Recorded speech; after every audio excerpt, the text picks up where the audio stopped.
Hello again, folks, in 114. Today we're going to be beginning a new chapter. The actual chapter section is section 6.1. This stuff that I have here, I'm going to explain in a moment. Let's see. Here's the calendar, just to make a routine. Today is Tuesday, May 25th, so we're covering section 6.1. Okay. If you would like, maybe to partition the chapters in your notes, I would just simply suggest, taking a page in your notebook if you're following along, and fold over the corners to the center. So you have a little border, if you will, between chapter 4 and chapter 6. Now, as you can see, we're going to be beginning algebra. The packet that I have for you today consists of these pages. This is a diagram I'm going to fill in with you with a word bank, just to get the terminology out of the way. And then there's an overview I made last night, which summarizes the basic instruction for either simplifying or evaluating expressions versus solving equations. A lot of times people confuse the two, right? And there's another diagram. If you had me for 113, you might recognize this, because I want to say that I had made it for that class. I want to fill this in to remind you about the order of operations. And then there is this diagram, which has what I would feel is the properties that are useful to know, all right, and models of those. Okay, and then some scaffolding for solving. There really are two other diagrams, but I'm going to hand draw them, so I didn't have time to make a worksheet yet. But anyhow, if you're not content with my explanation, there's always this. I swiped this from the book, which summarizes the same information. If you print this, then you're basically ahead of the game, as long as you read it and you understand it. Okay? Any examples I give you are going to be somewhat on the fly. This may take a while, so what I want to start with is just an idea to give you where we've been and where we're going. Right? I made this diagram. You're not responsible for this, but to give you some idea about where the subject of math is in history and how it has evolved over time. So I would ideally like to make this sort of a linear number line, but I'm very short on real estate here, so I hope you'll forgive me. What I did was I made 3 columns. One of them is purposely obscured here. Presentation, very important, and this is approximate time frames. I made some judgment calls, some executive decisions, if you will, about the time frames. These are not, set in stone. I've just explained it. 5000 BCE is about the time that what do they call them? Civilizations began to settle down, approximately around river systems in human history. The period between approximately 5000 BC and 500 CE, which would be something like, if you went to Catholic school, we would call this AD instead, but to be fair, all right, the Common Era, that would be considered the ancient. Most people would agree with that, I believe. Then there are these periods here, 3000 BC to 332, all right? You'll see that this pertains to Egypt specifically, and I use this date because this is about the time of Alexander, who invaded Egypt. 1200 BCE to approximately 146 pertains to the Greeks and their contribution to the subject of mathematics. And I use this date because that's about the time that the Romans superseded the Greeks in terms of Western civilization.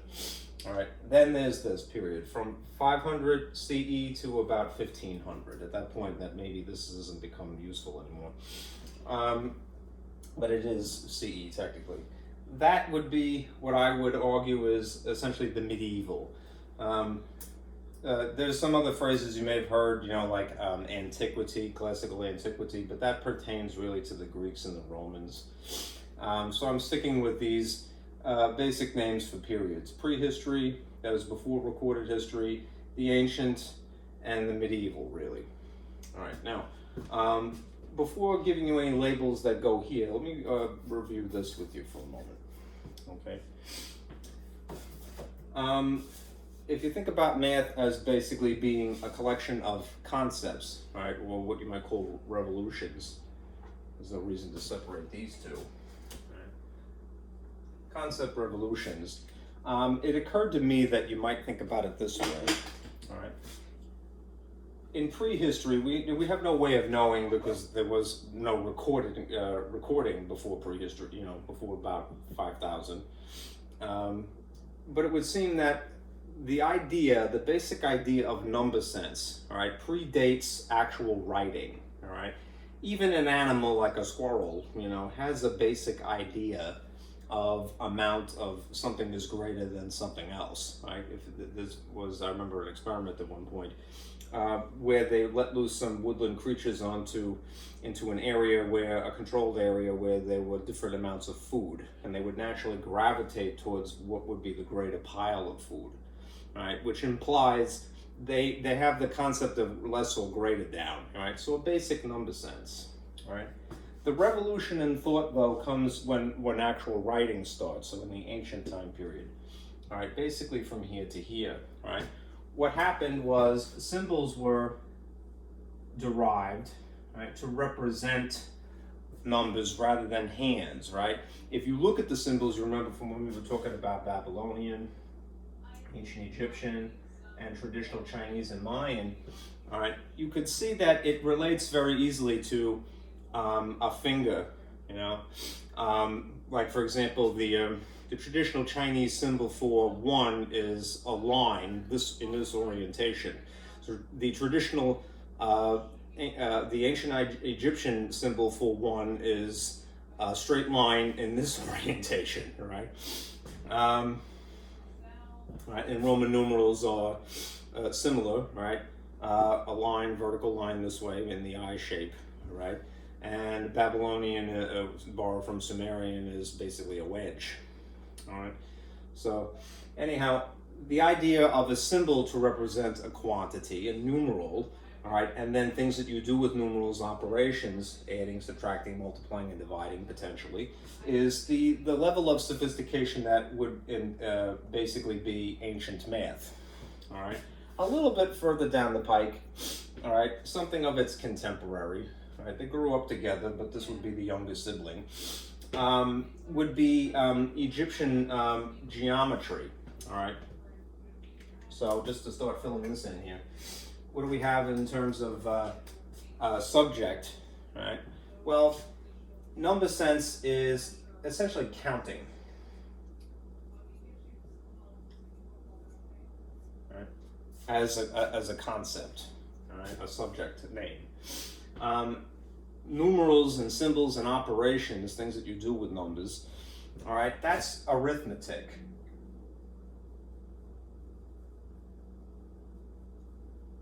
Yeah, I should emphasize these. A little color here.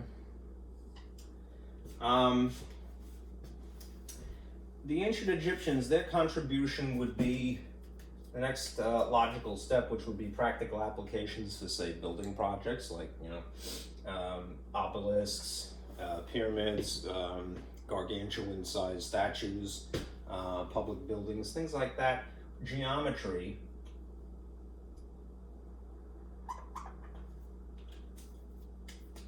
You can think of this as basically being ancient Egyptian geometry.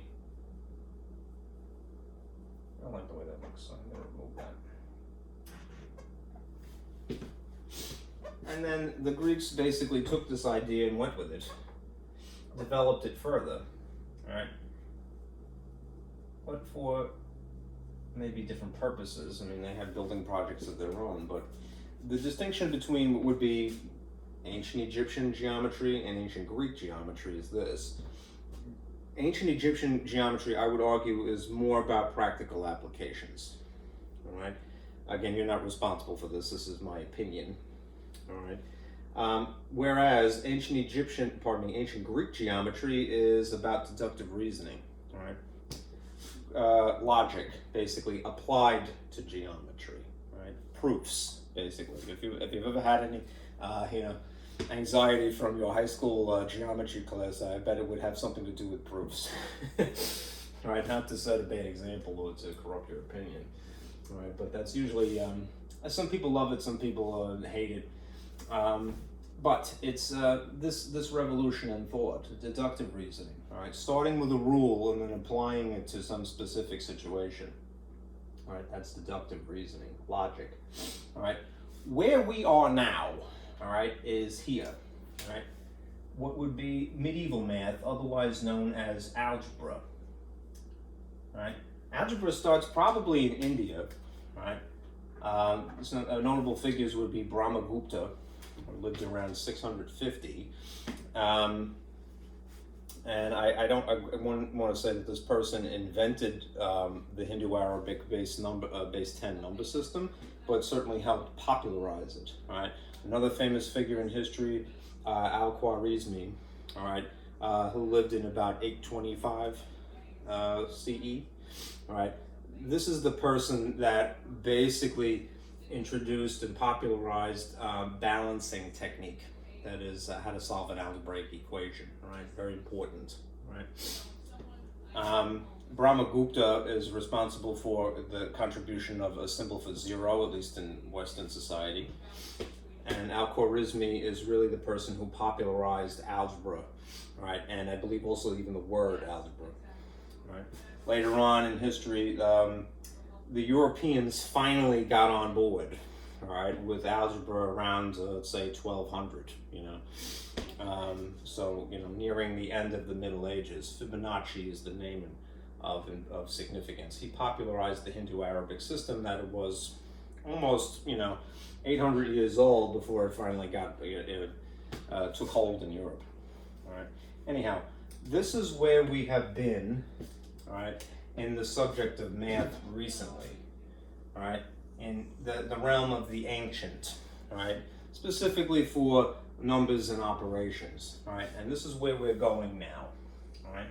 We're going to be discussing medieval math, essentially, algebra, all right? All right, so with that in mind, let me turn on my projector here. And we'll get into this. I want to start with some terminology, as I'm inclined to do. Hopefully my computer will cooperate. I think it was a wire yesterday that was the reason for my bad reception, if you will.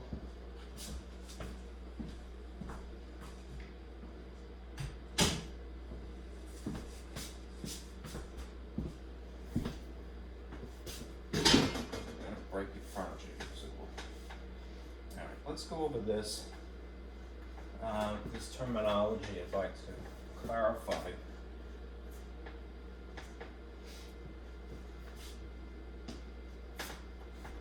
It's very good to start with that, I think.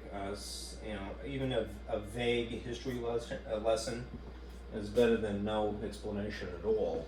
Right? So teach your children, right, your students, to basically establish a timeline and their place in it, right? It helps to make something relevant to a person that they can always compare their point in history to some other point prior, right? Where am I, in the timeline? All right, now, here's some vocabulary. I like to teach this because there's a lot of words that mean different things, that mean they're ambiguous. A lot of concepts in math that are ambiguous, and what you'll see here is that I have arranged some text fields empty, pointing to the various parts. Right, so let's go through this. Right. If you're referring in a sophisticated way to the number that's sitting in front of the letter, all right, essentially that you see here, all right, the fancy way of saying number sitting in front of letter that is attached to it is this word, right? Coefficient. Right, so let's be clear on that. A lot of times instructions refer to that, and I want to make sure that that's rock solid. All right. Then there's the actual letter itself. All right. If you're referring to the letter in the context that is a little bit more general, right, than the alternative, right, the word that you might start out using rather than letter, all right, is this word. Variable. Right. If you change the context, right, and you talk about a letter as being the bottom of these two things, right, the word of choice would be this word. It's a base in that context. Yes, it's a letter in general. Yes, it's a variable if you want to compare it to a number. All right, but all right, it has this purpose as well when we're talking about this operation here with 3. It's a base in that context. Let's see. Now, same thing here. When you zero in on this number 3.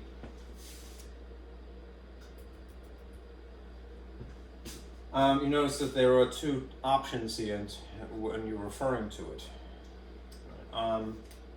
In the context, in tandem with this word, base, of it being an operation, this is this word, an exponent. All right. Remember, exponents is a slightly more sophisticated form of multiplication. Right? It's telling you to multiply something, all right, in a particular way. All right.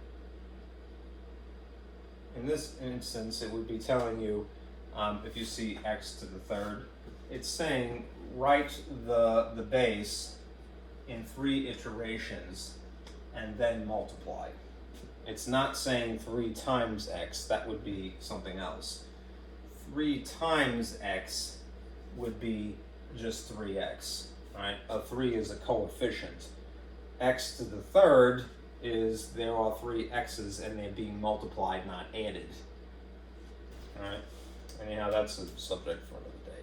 But if we switch the perspective from referring to this as a base and its exponent to the alternative word would be degree.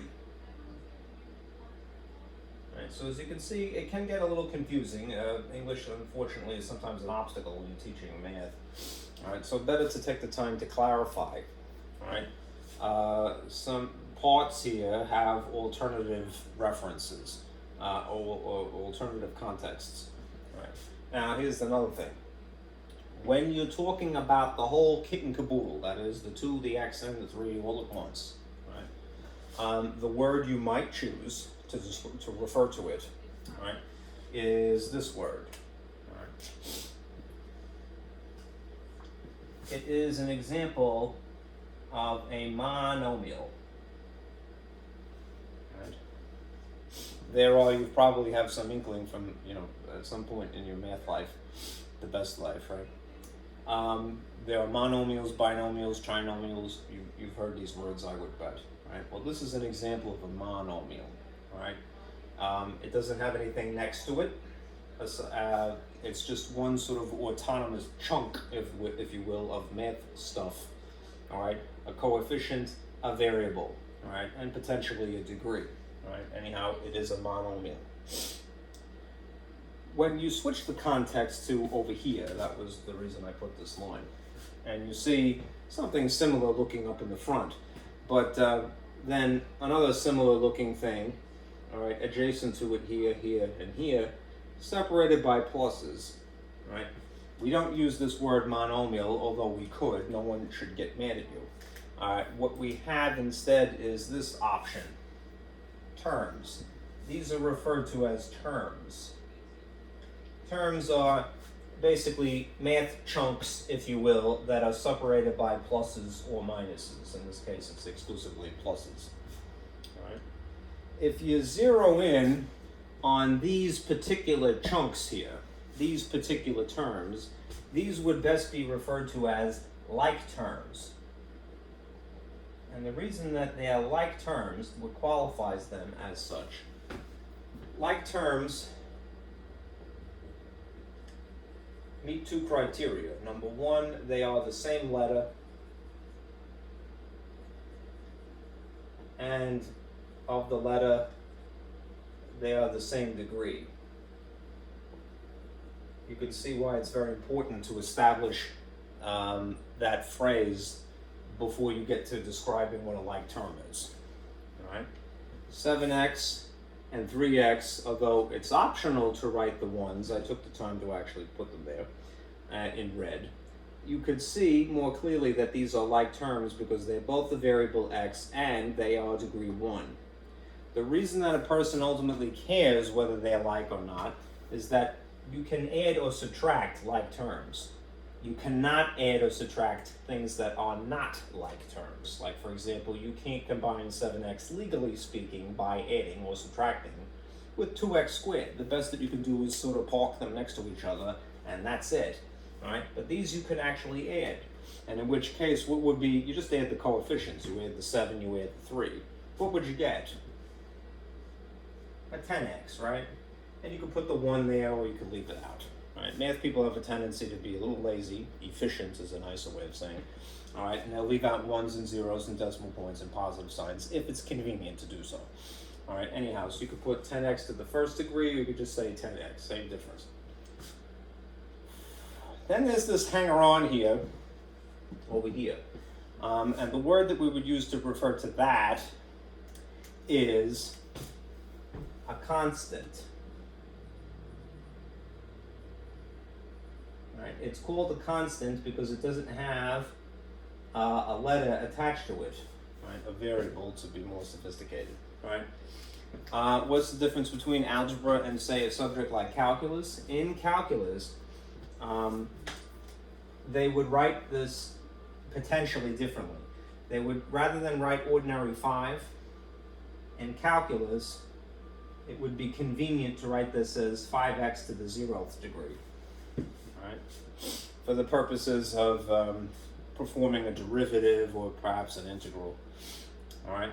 It's just an alternative way of writing this. Remember, I don't know if you do or not, but when we have something to the 0th degree from rules of exponents, with the exception of a base of 0 itself, this amount would be equal to 1 anyhow. So what's 5 times 1? It's just 5. All right? It would be unnecessary to go into that, all right, in the subject of algebra, but sort of save it in the back of your head, all right, if you take calculus, and you certainly can handle it, all right, anybody can. All right, now, the last two positions here and here, all right, are for the order in which this happens to be written here, and an alternative phrase of referring to all of them at the same time. If you want to refer to this entire expression, there's an alternative way of referring to it as well. 2x squared plus 7x, or you could say plus 10x plus 5. This is referred to as a polynomial. Right? Given what you know, even vaguely, that this by itself, this whole chunk here, is a monomial. Mono meaning one and poly meaning many. All right. This would also be referred to as, in that sort of nomenclature, a polynomial. All right. It is multi-term. All right. Now, if you've heard of the phrases monomial, binomial, and trinomial, those are specific types of polynomials. This is a generalization, whereas mono, bi, and tri are very specific examples. Beyond the usage of the word trinomial, there's no quadrinomial. That would kind of make sense, right? Because if you think of things that have wheels, a bicycle has 2 wheels and a tricycle has 3 wheels. A quadricycle, a car, or an ATV or something like that would be 4 wheels, and this would be 4 parts. Math people don't do that. They just sort of refer to things beyond 3 terms as being a polynomial, and that's it. Okay? Now, the last thing, to be very twitty, right, and sometimes it's good etiquette is what it is to describe this as being descending or ascending. That is referring to the degrees and where they're headed. Remember what I was saying before, that you could alternatively write 5 as 5x to the 0 if you wanted to, right? Since these are diminishing, they're going from 2 to 1 to essentially 0, which would make more sense, to descend or to ascend? This would be descending order. You can write a polynomial in either descending or ascending order. But it would probably be good etiquette, right, to write something in descending. That's sort of an unwritten rule, right? So we have coefficients, variables, fancy way of saying letter, bases, exponents, degrees, polynomials, monomials, and descending, terms and like terms, right, and a constant, right? That's a lot of stuff, right? But it's good to have that established because the rules that are forthcoming kind of take for granted that a person knows them, right? So let's get into that. Let me now show you my newfangled diagram that I made yesterday or the day before. I'm quite proud of here, because this is a good summary, I hope. All right, and I'll explain this. Let me erase the gobbledygook here that is distracting, and we'll continue. All right, since we're in the subject of algebra, medieval math as opposed to ancient math, it would be good to establish some ground rules.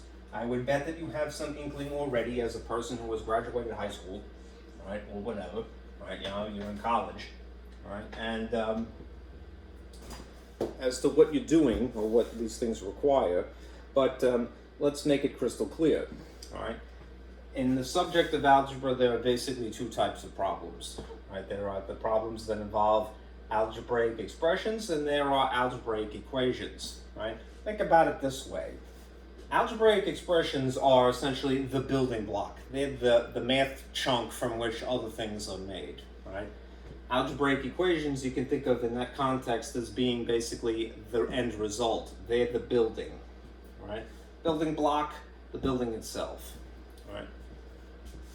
Now, what does it actually look like? You've kind of seen it already anyhow, but an algebraic expression, I'll put some examples here in red to associate here. It doesn't write so well. Sorry. An algebraic expression could consist of simply a number like that, 2. It could be just a letter like x, say for example, or it could be some combination of those things, right? 2x, as mentioned earlier, is another example of an algebraic expression technically. Right? If you want, that's the ultimate generalization. Right? Remember, monomial is pretty specific. A polynomial is less specific, more general, and expression in general is even more general. Right? Right? Because there are different types of expressions you'll see later: rational, polynomial, and so forth. Anyhow, a number, a letter just by itself, some combination of them. Like let's just say 2 plus x, or if I'm a good boy, and I set an example of having this as in descending order. All right. You can have something like this.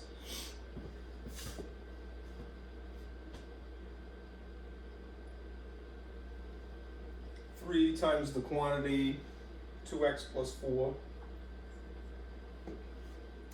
Or even this, sorry, 3x plus 1 sitting on top of 2x minus 3, or something like this, x squared plus 7x minus plus 3, doesn't it? All right, each one of these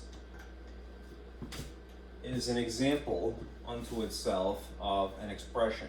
And yes, even in spite of not having a letter, I mean, this would better be described as an arithmetic expression, truly, but an algebraic expression could be just a number, right? Just a letter, some combination of those. Right? When you get down here, this is a very complicated algebraic expression, and we would call this, to be a little bit more specific, a rational expression because it has this line here.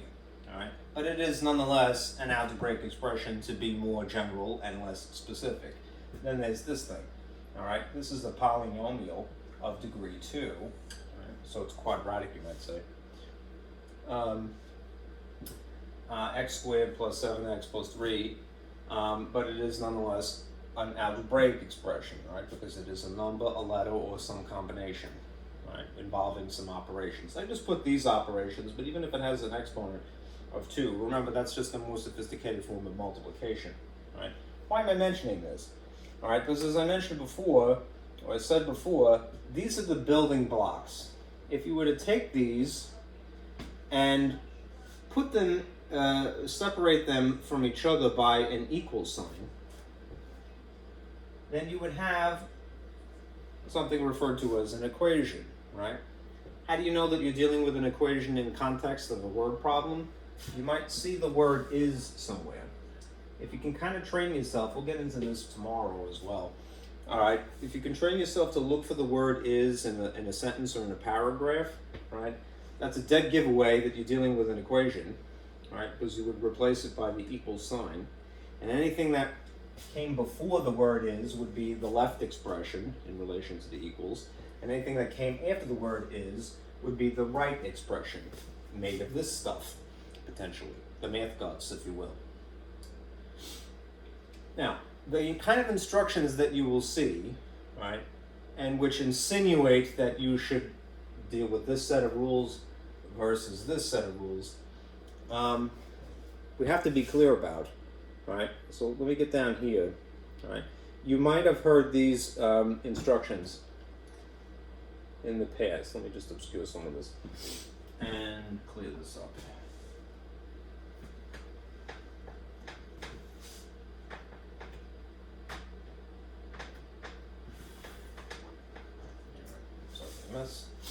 To simplify, I put this under the heading, notice, of expressions, and I put it in red purposely because I want you to affiliate it with that. Simplify implies that you are dealing with an expression.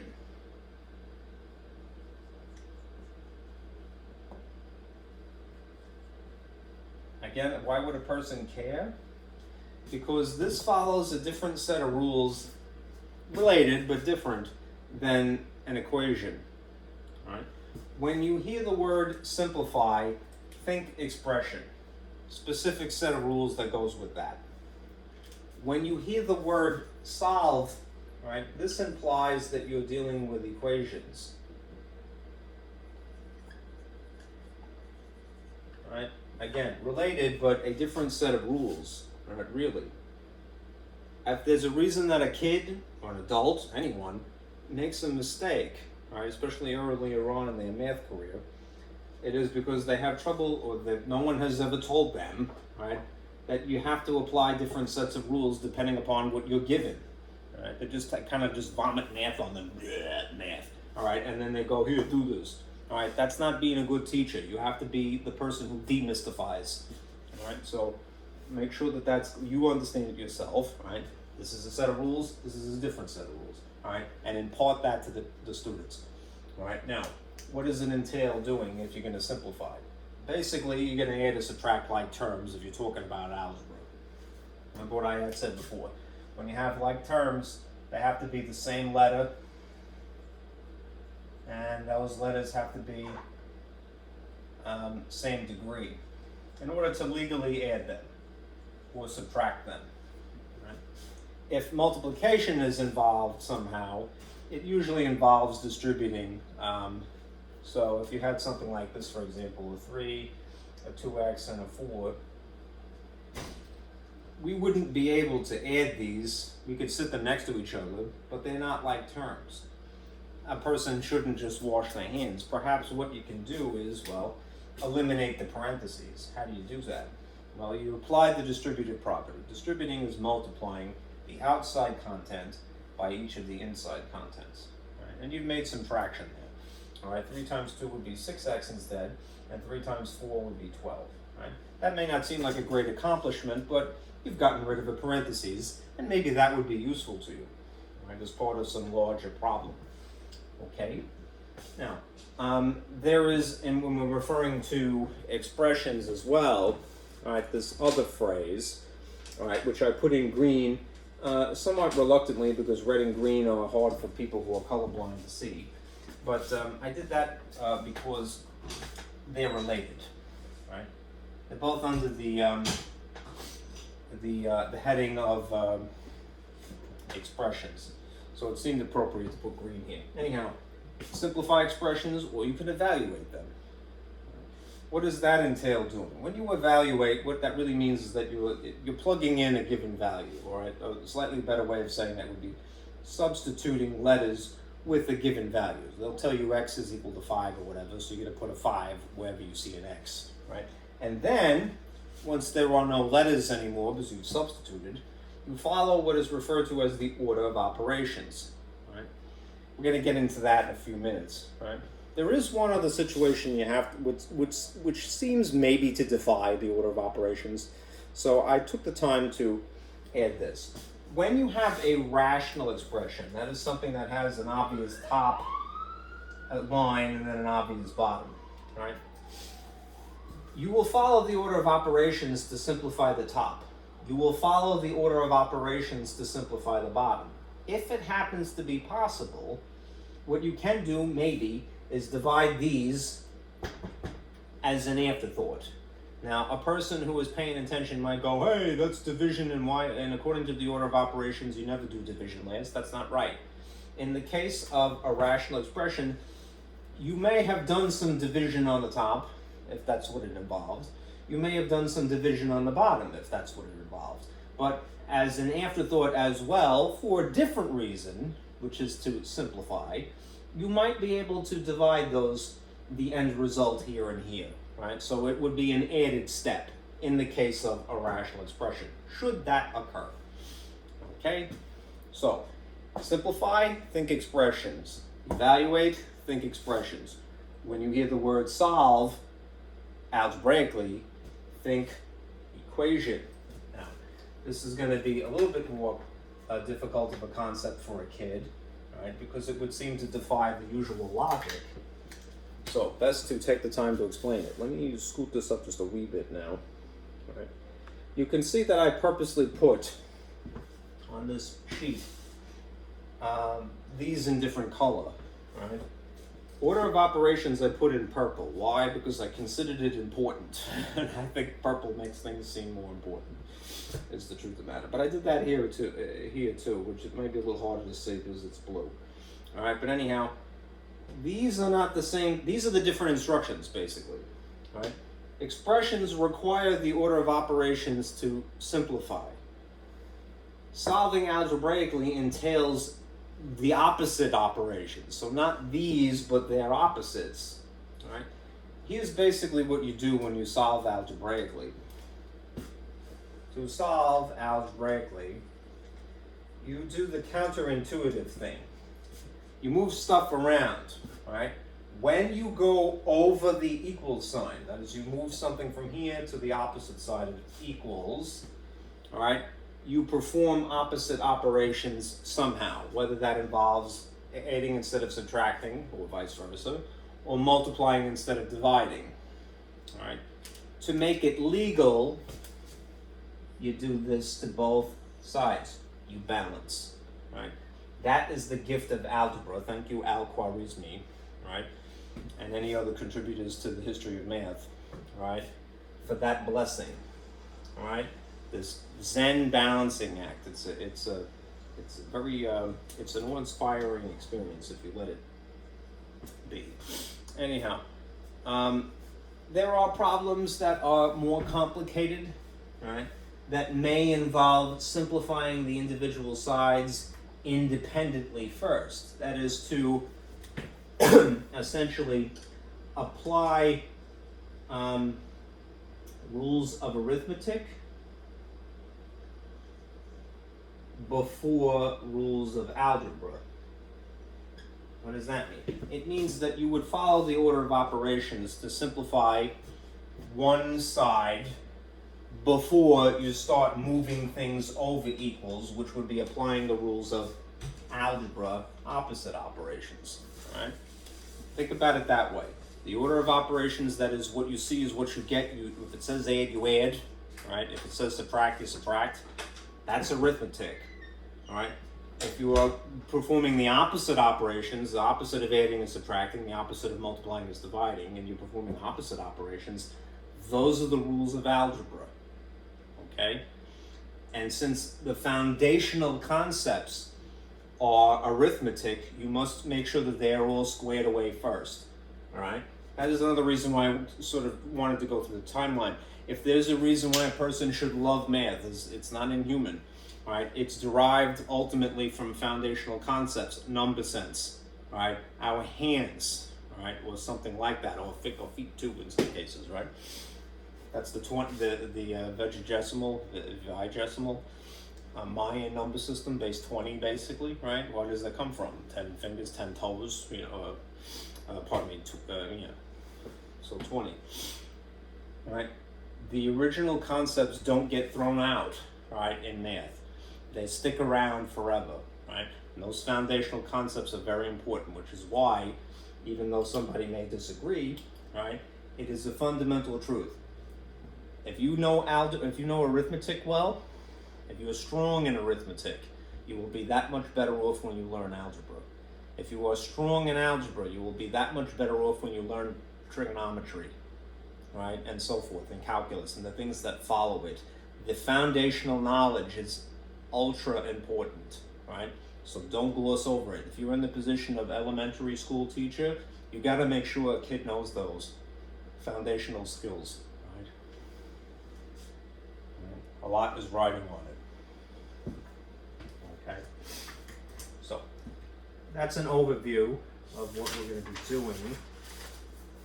Let me go through this review. The actual order of operations when you need to apply them. Well, there's a couple of different ways you could sort of remember them. And here's a blank sheet to remind you. In my lifetime, the way that we were taught the order of operations to remember them was through a mnemonic device that went like this.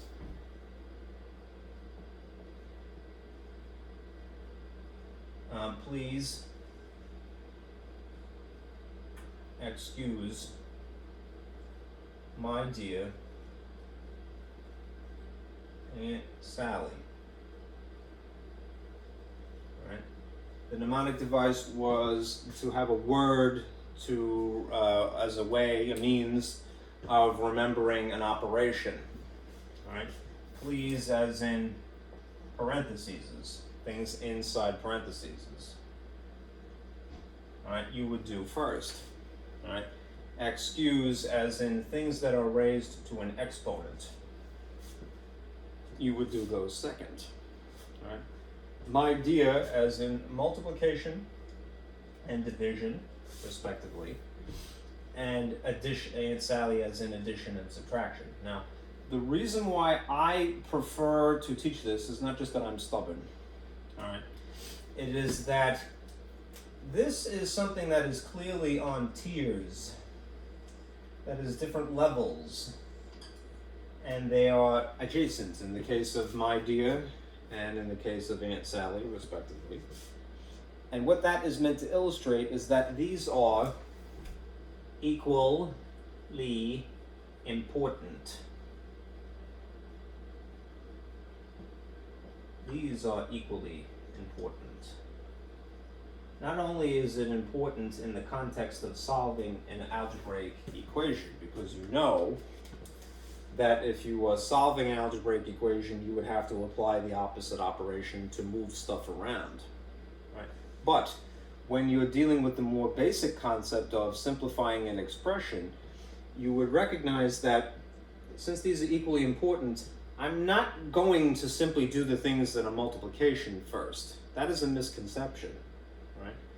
It is a misconception which I think is somewhat exacerbated by the acronym mnemonic devices, right?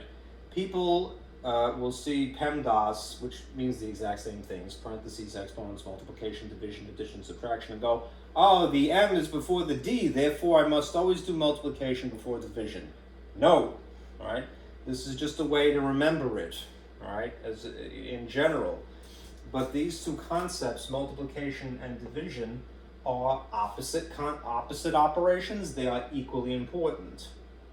All right. Similarly, addition and subtraction are opposite operations, but they're equally important. So what happens in either of these cases is that you do whichever is on the left first, right, of those two choices. And similarly, when you get to addition and subtraction, you do whichever is on the left first. So if there happens to be subtraction on the left side of your expression, you do that before you do any adding. Okay? There's an alternative acronym, which is kind of cool. I like this. I was not taught this, but it is a more newfangled thing you might be familiar with yourself. It's GEMS. GEMS tries to circumvent, I think, the misconception of, oh, it's always this before this and this before this. They shortened the acronym, right? And GEMS refers to what? Well, P is for parentheses, right? And GEMS is for groups, which is, you know, something that would be in a parentheses. Now, the groups, of course, might be things that are put in parentheses, right? But since it's not specifying, you could really use brackets as well. I mean, when you have a multi-operational expression that requires a lot of simplifying, you might see multiple groups of parentheses. You might see, and just to distinguish one group from another, they'll put brackets at some point as the outermost. All right. Remember, you do innermost parentheses, innermost groups first when confronted with that situation. Okay? Subtraction is not the thing that you do exclusively. It's just a way to remember this acronym. GEMS is easy to remember, right? Perhaps easier than PEMDAS even, right? Anyhow, I want to impart this to you because this is what I was taught, and it's still valuable, right? However old it is. And I think that it is better in some respects because, again, it's on tiers, all right? This is showing that these things are on the same level, so they're equally important, all right? They're opposite concepts, but they're equally important, okay? So make that distinction. Last thing before I finally get to some examples is this sheet, which just emphasizes the some properties. All right. Your book will refer to the instructions for solving algebraic equations via properties. To me, it's really not practical. Right? These are the practical properties to know. I'll shrink this just a wee bit. The addition property they'll refer to when you're solving, or the subtraction property. To me, it's just not necessary. All right. These three, these are good to know, especially in algebra. All right. There's a commutative property of addition and multiplication, as you can see here. There's an associative property of addition and multiplication, as you can see the models here. And then there's the distributive property. The one that they're showing is the over addition one. There's one over subtraction as well, in which case they would just put a minus in between. All right. Anyhow, these two basically are saying the same thing. Commutative property and associative property is essentially saying order doesn't matter.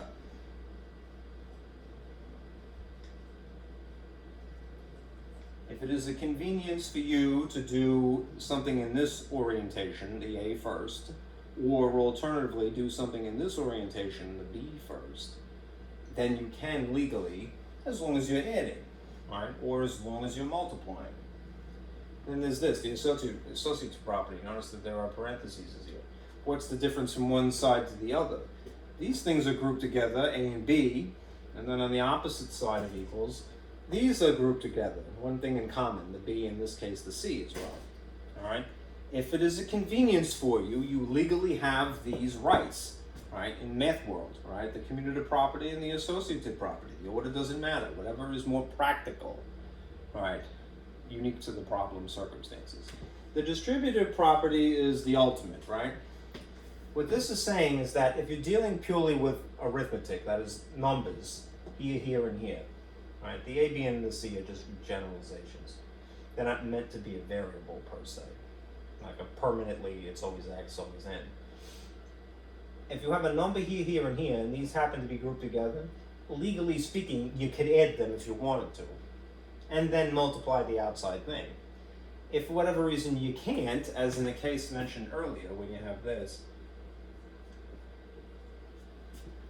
you can't legally add these in algebra lands, right? Because they're not like terms. Then maybe what you can do, for the sake of eliminating the parentheses, some kind of simplification, is to distribute the outside concept, the outside coefficient here, the outside contents, which are the inside contents. 3 times 2 is 6x. All right, 3 times 4 is 12. That may not seem like much, but it is accomplishing something, right? It is, if it is practical for you, you could legally eliminate the parentheses by distributing the outside to each of the insides. It's an alternative. I have found that really the distributive property, although you can apply it to arithmetic, is really invaluable when you're in algebra, which is why I mentioned it. Right. Here's an overview of these down here as well. Okay? All right. Now let me see.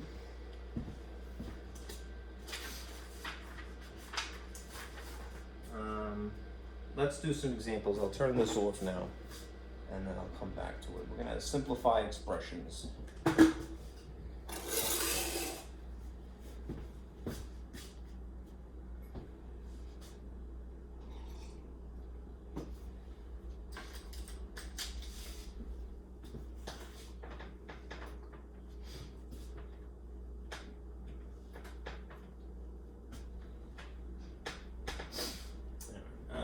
Maybe what I'll do as well is partition the board again. Make it a little bit easier on myself. Hopefully a little less erasing.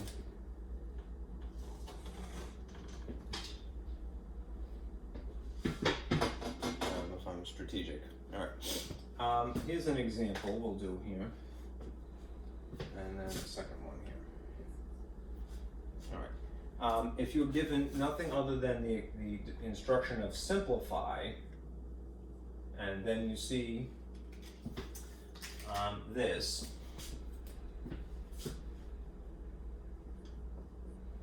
you can pretty much tell what you're dealing with. This word implies what? That you're dealing with an expression, which means, as far as the more specific instruction is concerned, you are going to maybe, this is an algebraic expression as well, add or subtract like terms. Now, let's see if they qualify as like terms. If they're like terms, they have to be the same letter. And that letter has to be the same degree. I don't think you're going to have problems that are not that situation, but they would have to meet those two criteria. All right. Now, this would be degree 1, and this is degree 1 as well. So legally speaking, you could combine these to simplify. All right. What does that actually entail doing? It's really just adding the coefficients. All right. What's 3 plus 6? 9. What's the letter in both cases? X, and that's it. You don't have to do anything else. Let me see if I can reduce the glare there. And turn on this light maybe. There we go. That might be a little bit better. All right. Well, what if you have a slightly uglier problem, right? Where the instruction is the same,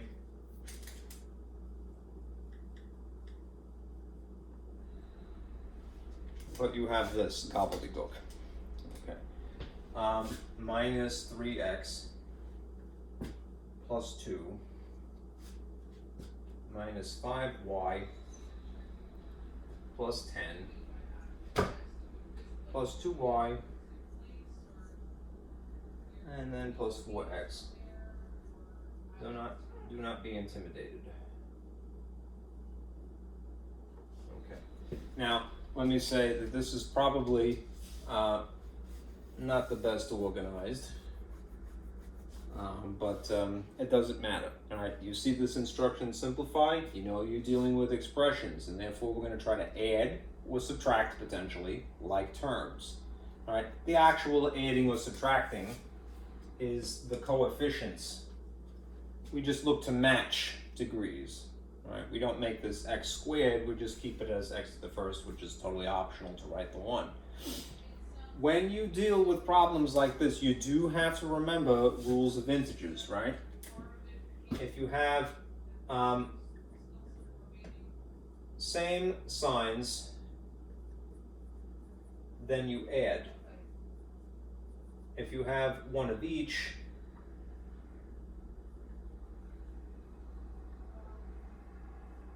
then you subtract. Right?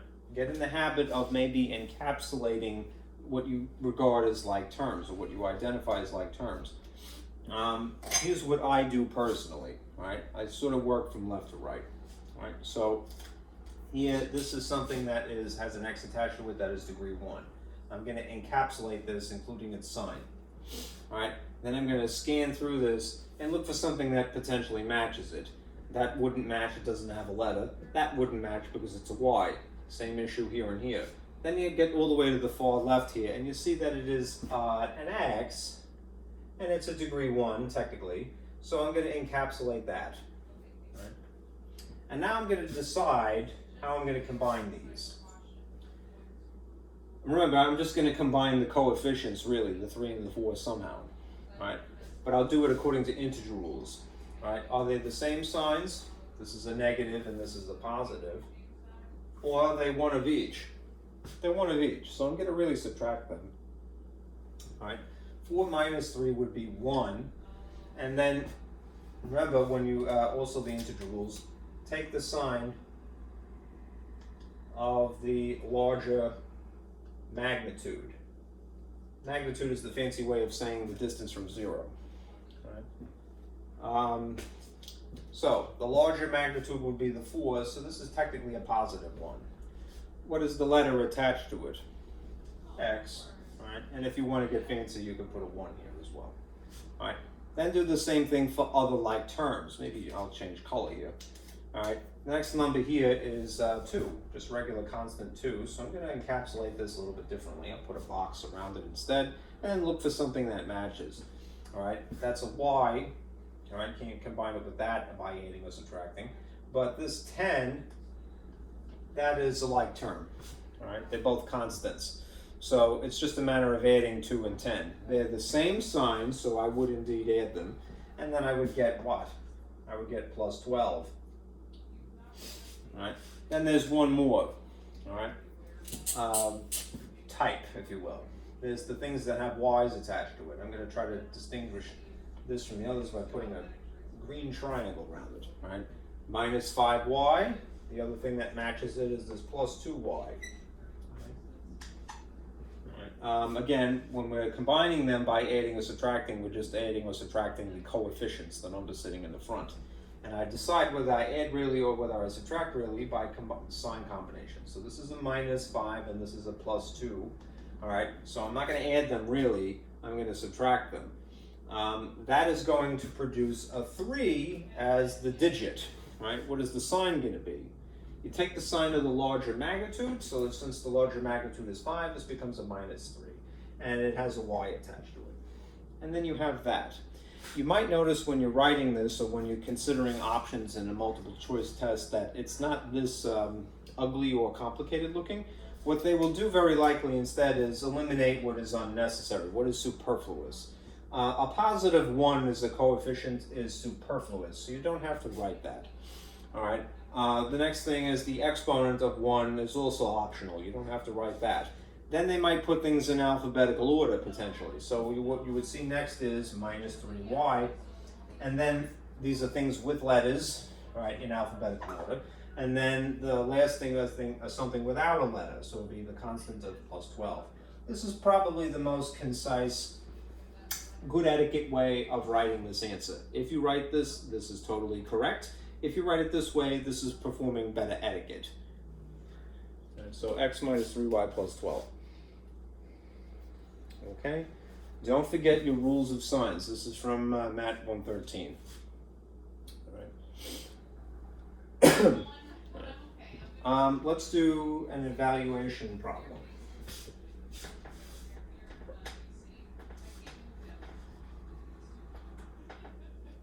All right. If the instruction changes, and it is changed to this, evaluate,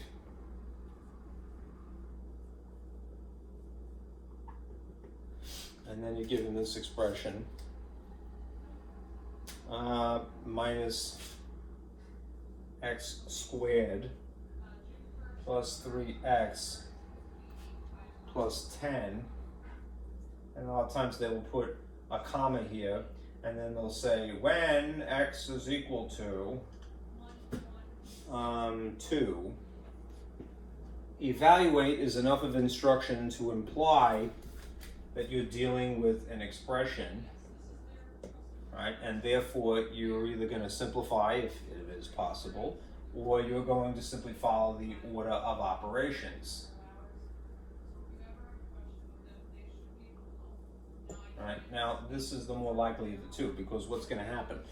Once you substitute the value of x, which you would put here and here specifically, because that's where the x's are, then you're no longer an algebraic expression because you don't have letters anymore.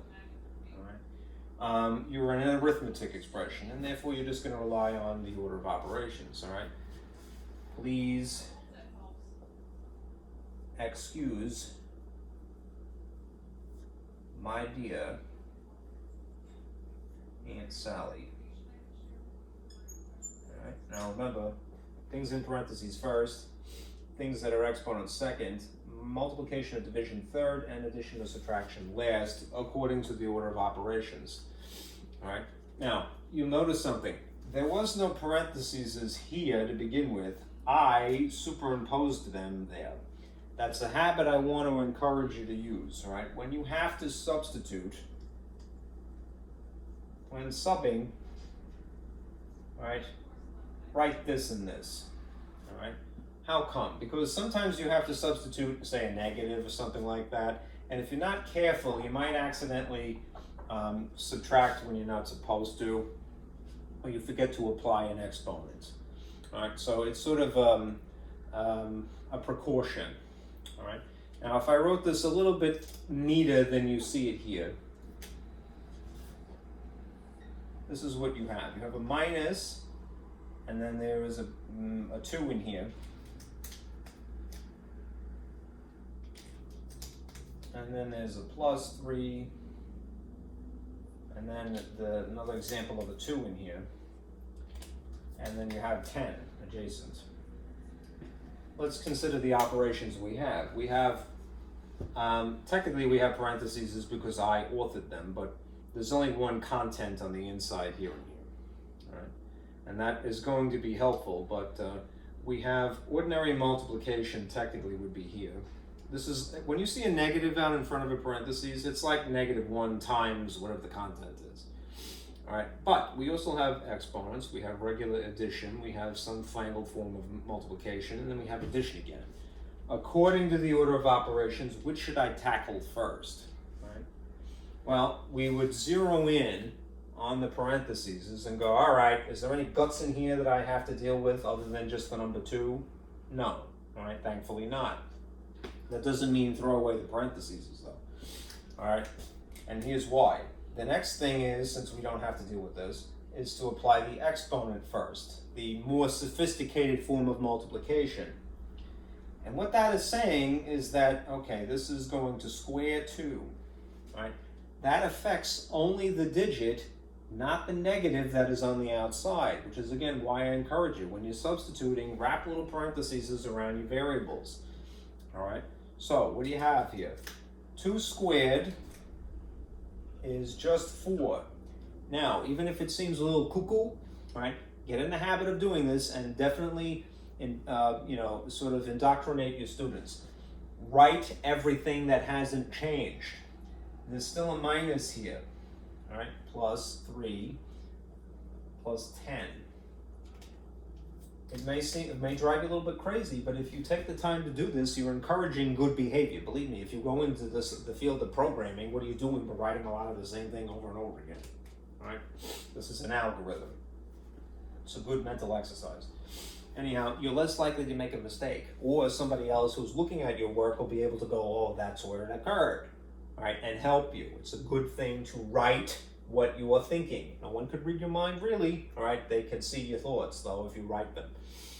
All right, now, we have now eliminated that exponent as something to do, so we're moving down the list here. I have this minus 4 here, which is just going to be the same as attacking a 4 on it, negative attached to it. And then there's this addition, multiplication, and then addition. Of those choices, adding or multiplying, which is the next most important thing. Right. Well, if this is what we've accomplished, moving from here to here, squaring this and then tacking on the negative, then the next focus would be here. All right. We have, I'm sorry for the mess, to multiply these two, right? 3 times 2, when two things are buttered together like that, they're implying multiplication. It's kind of distributive property, just dumbed down. This is 6, right? There's still a 10 sitting here. There's still a 4 that is a negative 4 sitting here. Okay, now moving on. This is the next line in the logic here. We've done all of the multiplication. There is no division. Now we're going to do addition and subtraction last. All right. What do we have? We have these things in tandem, or we have these things in tandem. These two, because of the combination of signs being one of each, a negative and a positive, would imply that we subtract. These two things in tandem, being that they're both addition signs, all right, positive symbols, they would imply that we're adding. Which of those two things should we technically do first? These two, because they are on the far left, right? So the next line of logic here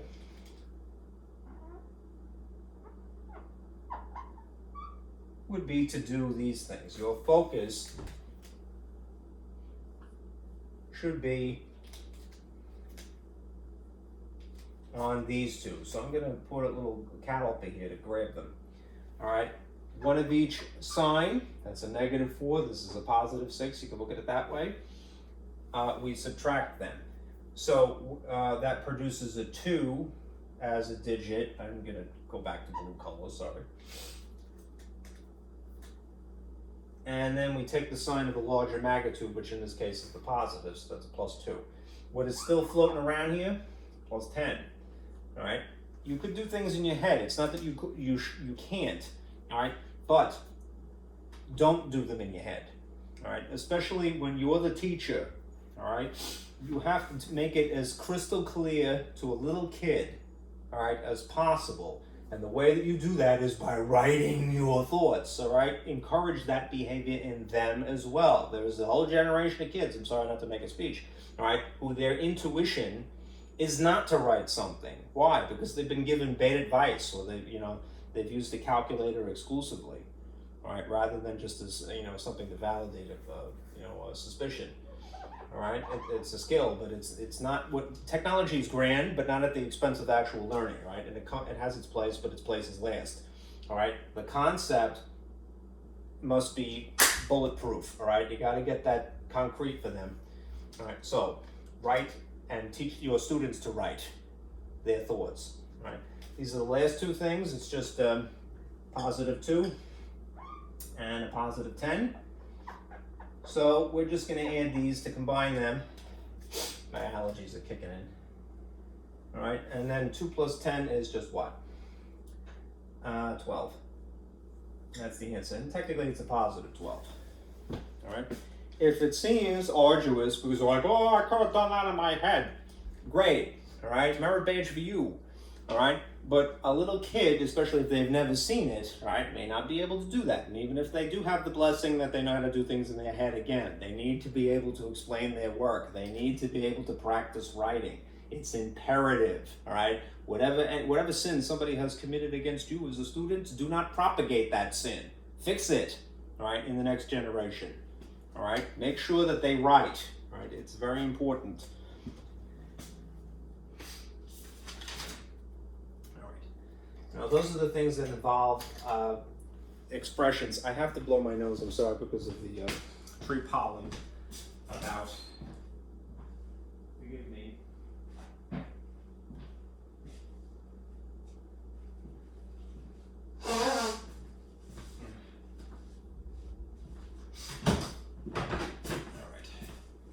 Now what we're going to do is discuss some terminology. To be fair, it's not as important, I feel, as the terminology already discussed. But I want to broach these two words. And then move on. Okay. Now, we're going to get into solving equations now, but before I do, here's a preliminary fun factoid here. The answers to a problem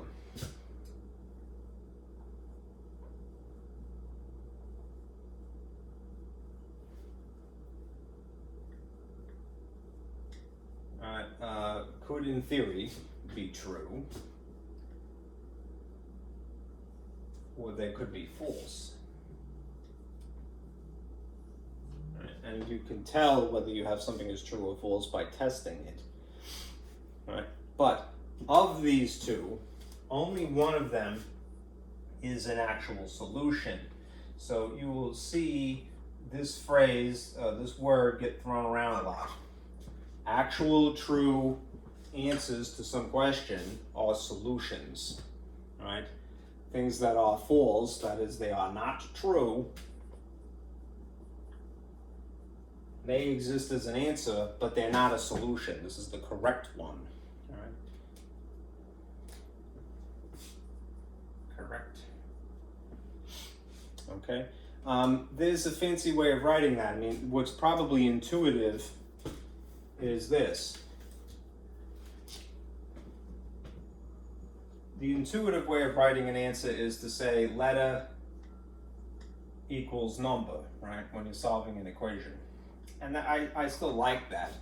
A slightly fancier way would be to wrap it in its own little fancy braces. Right? So a lot of times when you're looking at solutions in the back of the book, they won't do the intuitive thing of x equals 5, that is a letter equals some number. They will instead go, behold, all right, I put it in the ultra fancy notation, all right, of a set, all right. So I'll put this in a fancy brace, and then the content of 5, that is the one solution of x in here, all right? Or if there's 2 of them, x comma something else, all right? All right, so just be aware of that, right? There is this phrase solution, which is referring to correct true answers, not fake, pardon me, not false or not correct or not true answers. And as an alternative to what we would do intuitively, which is to look for the value of some letter like this, you might see it like that in fancy braces, okay? So beware of that. How can you tell whether something is true or false or not? You can tell, you can determine your answer as being true or false by substitution. Right? See if the equation balances. Right? If it doesn't balance, then the answer that you assumed to be true was not.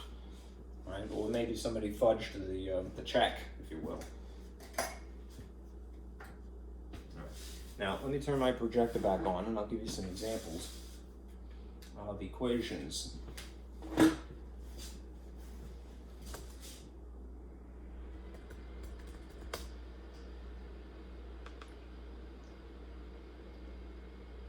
This relic that you are about to see here is something that I made about 15 years ago.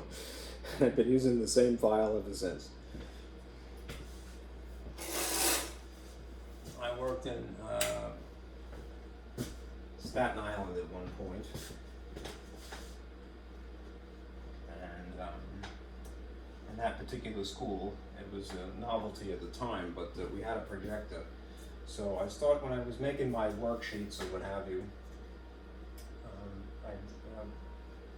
I made this one, essentially, which is a scaffolding for solving algebraic equations. Now, it's not as fancy as something I would do nowadays. It was just blue, all right, just to distinguish it.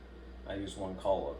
But this would basically get you in the rhythm of solving algebraically. You don't have to write an algebraic equation the way that you'll see I do it, but it's something that I really want to encourage because I think it's very practical.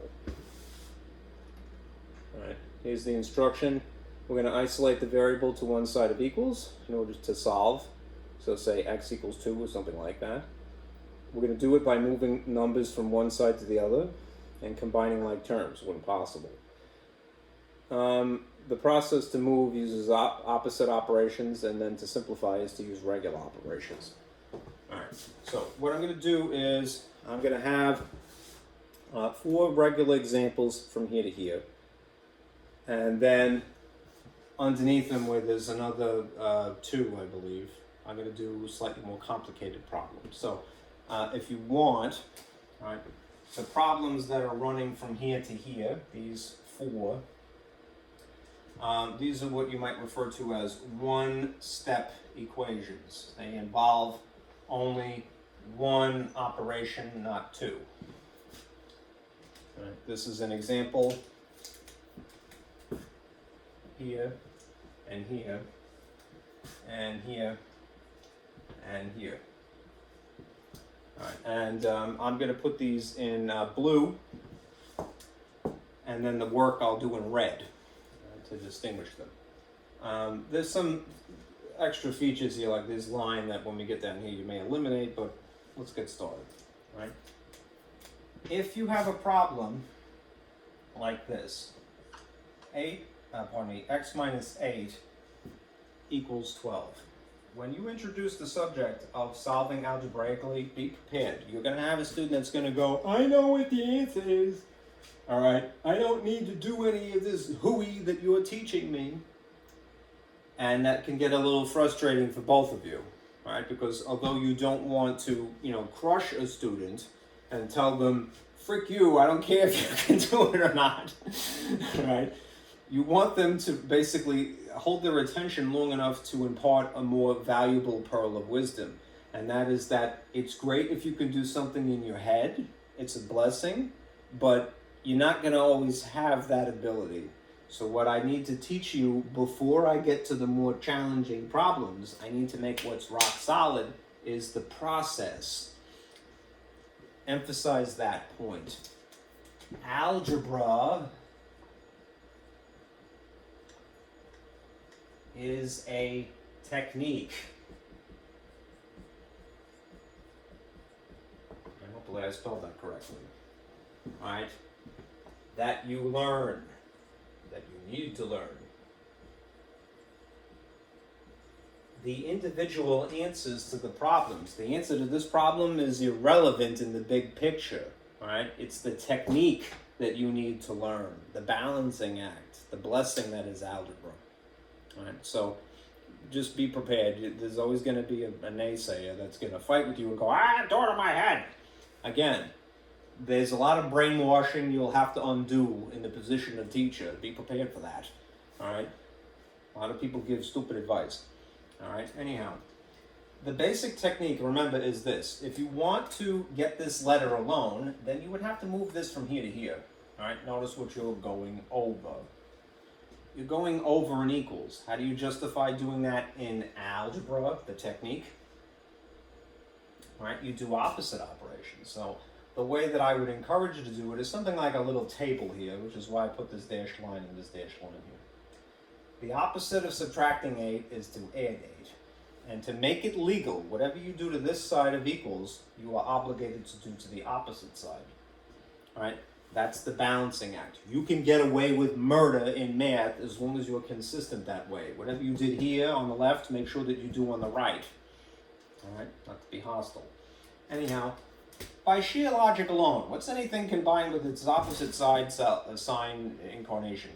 What's 8 minus 8? 0. Do you have to put a 0 here? You don't. If you want to, there's no sin in that. But what would be more concise, better etiquette, would be to simply just write the letter here. All right?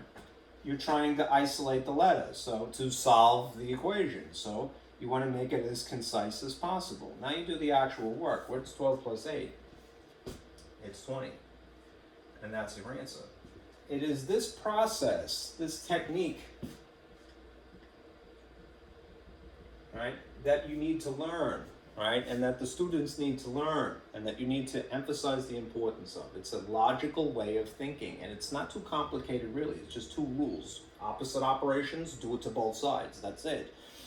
All right, here's another one. All right. Suppose you had this. X plus 11 equals 19. Okay. If a kid can do this in their head, great. All right? But you're learning a process, you're not learning the unique answer here. All right? So, I'm going to isolate the letter X, bless you, all right, by moving this 11 from here to here. I'm going over equals to accomplish that. I justify that by performing the opposite operation. Again, this is algebra, not arithmetic. What is the opposite of adding 11? Subtracting 11. If I did it here, my hands are tied. I'm obligated to do it here as well. All right. What is something minus itself? 100% of the time, it cancels, right? That's on purpose. That's satisfying, right? I mean, a kid would get to like that after a while. All right. And then you write what is more concise. The letter equals the outcome here. So what's 19 minus 11? 8. And that is your answer. That is the answer. Yes, that was the short-term goal, but the long-term goal is to learn the technique. All right, now down here. Notice that these 2 examples involve just adding and subtracting respectively. All right, they're just one-step equations. Let me do one multiplication, one division type of problem. And in that case, I may have to modify my little worksheet here. If you had a problem like this, don't even pay attention to that line. X, all right, with a 4 under it. And then over here on the opposite side of equals, you see the number 8. Right? This is what you would refer to as a multiplication equation, because that's the operation that is involved here. It's division in its original incarnation, but it's going to involve the multiplication rule, if you will, the multiplication property, whatever you want to call it. All right. Anyhow, in algebra, they have a tendency not to use the colon with the line through it to imply division. Instead, you start with a line like that. Right? A rational expression, really. How do you justify isolating the letter X? Right? As long as it's on top to begin with, that's fine. If you want to justify moving this from here over to the opposite side, this 4, to get the X alone, you have to perform the opposite operation. Whenever you go over equals somehow, you perform opposite operations. The opposite of dividing is to multiply. So I'm going to put this 4 here. All right? It technically is 1 over 4, so this is technically 4 over 1. But that information might seem superfluous, and you can get away with not writing that. The only time that I would bother to put the denominator of 1 or the numerator is if there happened to be a fraction here to begin with. Anyhow, put it times 4 here, and then to make it legal, put it times 4 here. Right? What happens when you multiply 4 that is simultaneously being divided is that essentially it cancels. Right? It cancels in a different way, or it simplifies, would be more accurate in this case, because when you add or subtract the same magnitudes, you get 0. Maybe that's more genuinely canceling. But what you get here is a simplified situation where this is just 1 as opposed to 0. Right? It's a kind of cancellation. Right? Anyhow, what's left over is x, and then the outcome on the opposite side. 8 times 4 is 32. Right? Next one. 7x. I don't think I need this line here either. And then on the opposite side is 35.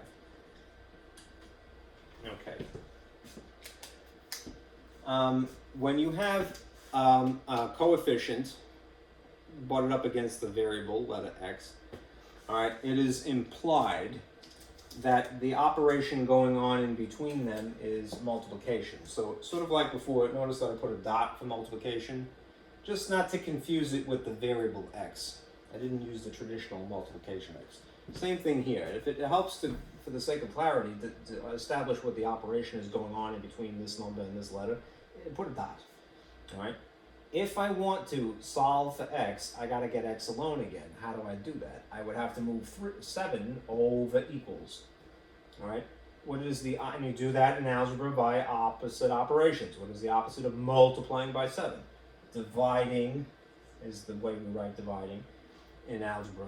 7 here, and then whatever you've done to this side, you're obligated to do to the opposite side. Again, you can get away with murder in math as long as you're consistent that way.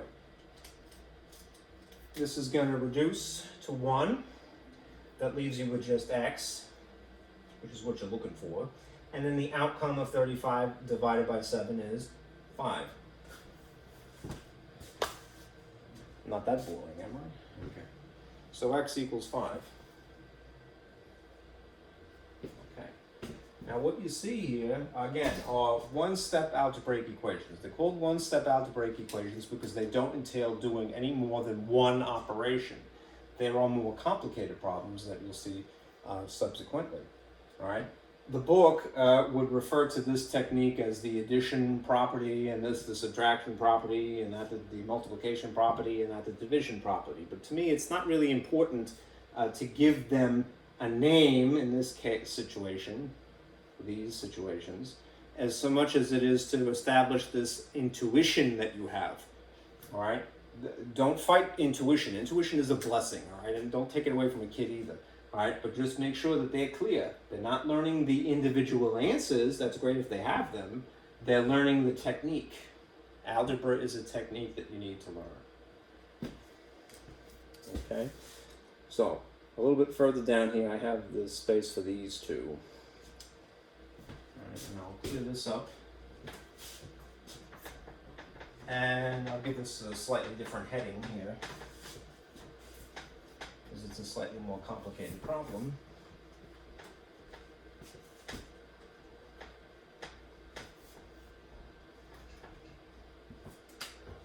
The two that you're going to see here, these two,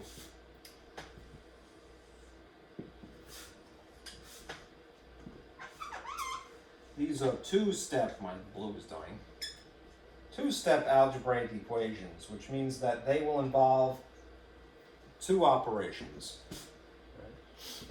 Let's see. All right. The two choices I have here. 3x minus 5 is equal to 28. And this next one is the ultimate in Harry. 6x plus 11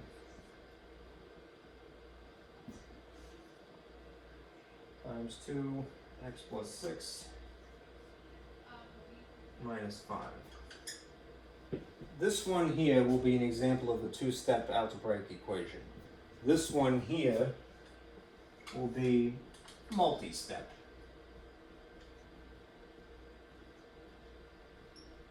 Okay, we'll get there when we get there. Okay, now remember, let me take that out of the way. Put there to begin with. All right, the ideal situation is this to start with.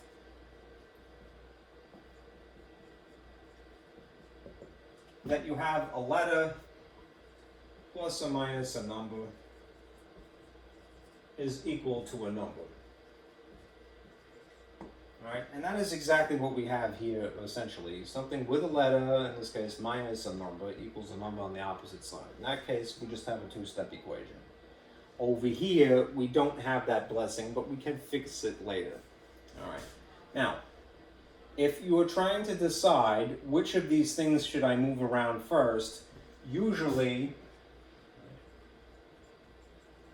you do the addition and subtraction part first, and then you do the multiplication and division part second. Notice that this is exactly the opposite situation of the order of operations. We're not simplifying in this case. We're solving exclusively in this case. So we're going to do addition and subtraction first for, this is the process of algebra, solving, not simplifying. I'm going to move the 5 from here to here, over equals. So in order to justify moving 5 from here to here, I perform the opposite operation. It's the opposite of subtracting 5. It's adding 5, right? If I add 5 here, I'm obligated for the sake of balancing to add 5 here. There is a cancellation by design. All right. What is left over is now this. 3x here, and then the outcome of 28 plus 5. 28 plus 5 is 33. Okay. Now, I'm not done yet because the x is not isolated entirely. It has a coefficient of 3.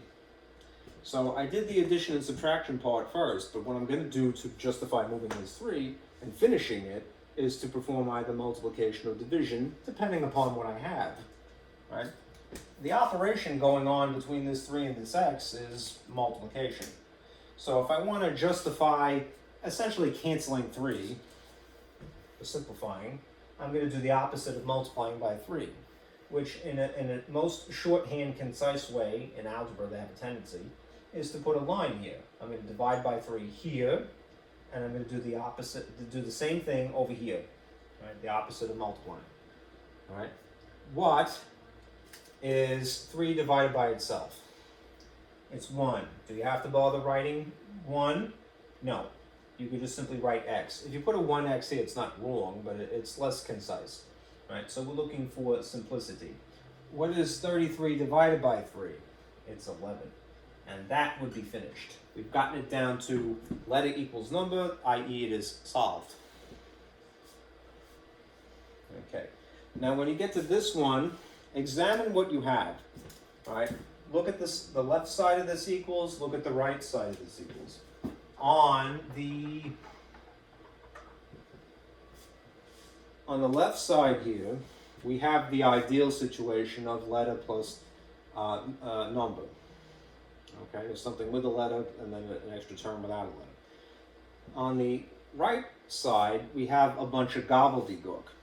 This is an example of, as a preliminary step, we would need to simplify, right, the right side first, right? That is, you play the game of arithmetic before you play the game of algebra. Right? Remember, arithmetic is older in history, and it's the foundational concepts. So, arithmetic. So we're going to straighten this out, right? We're going to do so by examining what we have. You can ignore virtually anything else, right? I would put my board here to just obscure it even, just not to get distracted.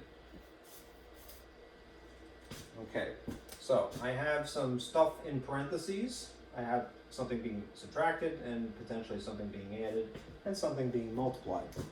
Our attention, according to the order of operations,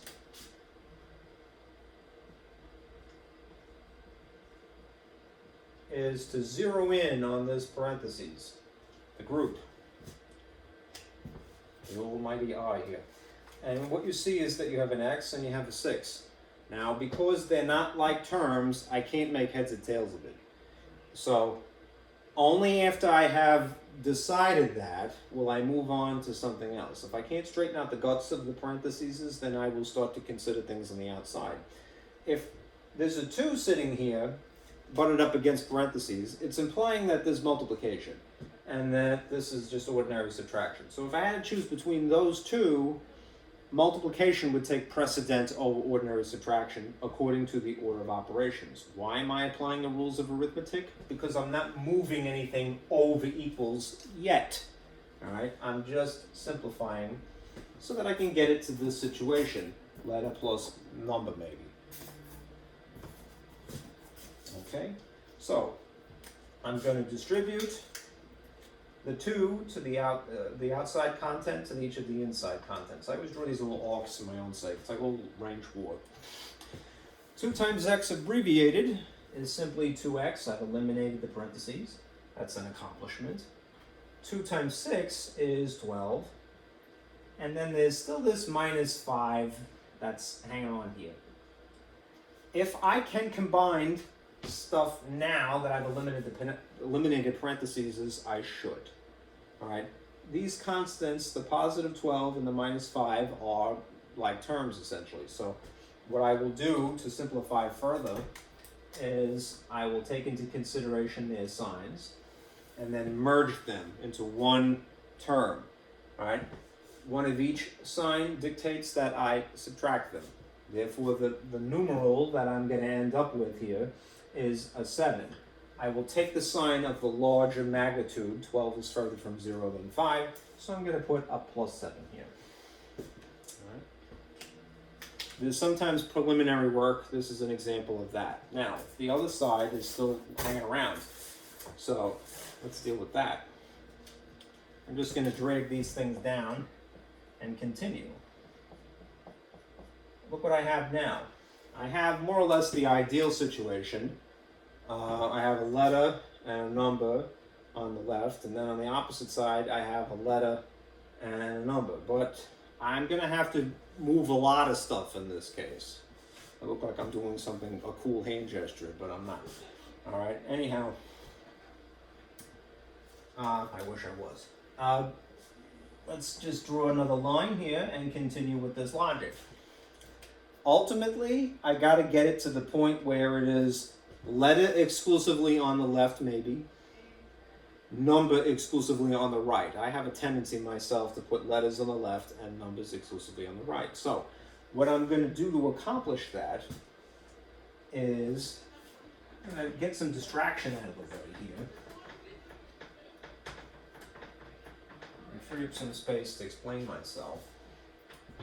I'm going to follow this train of thought. I'm going to do the addition and subtraction first. All right? It might be a little bit more obvious to you when it comes to 11 and 7 that would make sense to do that. But I'm going to do the same thing essentially eventually when I involve the 2x and the 6x. You'll see in a moment. All right? Just because I'm running out of space, I'm going to put the results of this probably here. Okay? So let us move 11 from here over to here, over to the opposite side where his buddy 7 is hanging out. How do I justify moving over equals? I, instead of adding 11, will subtract 11 from here and here. This will cancel. All right. That means that what I would get is a 6x, a void, because the 11s would cancel by design. There would be a 2x still here. And then the result of this, one of each sign subtracting, produces a 4, and it's a negative because of the larger magnitudes, would leave you minus 4. Okay, now this is what I've accomplished. I just ran out of board space, so I put it here. Now, this is making progress, but it's not complete. I have a letter X here and on the opposite side. So what I really need to do is I need to pull this 2x over here where its buddy is. All right, how do I justify doing that? Believe it or not, it's still adding or subtracting. It's just now taking a letter in addition to the coefficient. What is the sign of this 2x if it's not written? What do you assume it is? It's a positive. So if I wanted to justify taking the whole kit and caboodle and plopping it over here, and going over equals to do that, I'm going to subtract 2x. And if I did it here, I'm obligated to do it there. All right, now you might worry, but I don't know what x is, I can't move it. Don't worry about it. By sheer logic alone, what is anything minus itself? It cancels, right? Out of existence. This cancels this, even if it's not known yet, right? Because of subtraction, right? So you don't have to worry about it. The end result is that you have like terms. They're not written sort of horizontally, they're stacked like so. But they're still like terms. So we're going to acknowledge that this is a positive 6, and this is a minus 2, and then combine them into one example. What is 6 minus 2? It's 4 with an x attached to it.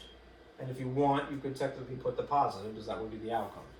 Right? It's superfluous though. All right, what's left over here is minus 4.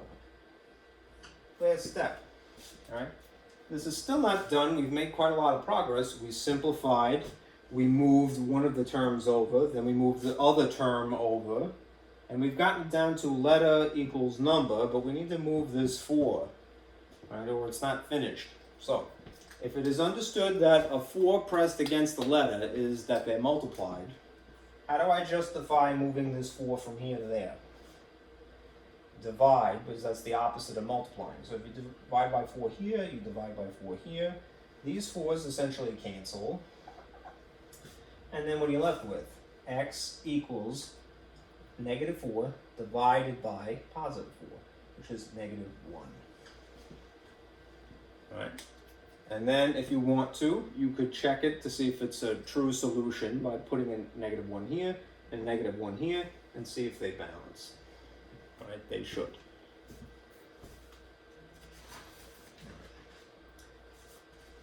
All right, now what I want to do is show you some shortcuts, which you don't necessarily have to take advantage of, but they're useful. They're shortcuts, of course. And then you could maybe give you an example of each.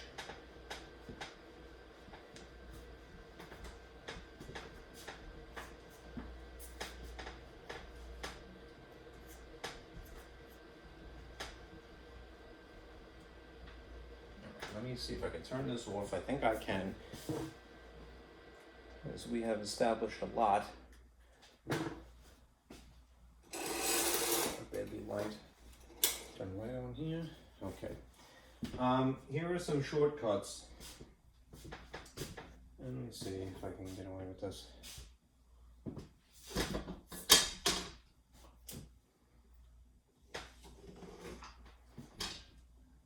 I really would have liked to have made a printout for this, but I didn't have time. These are special cases. You don't have to apply these. Special shortcuts.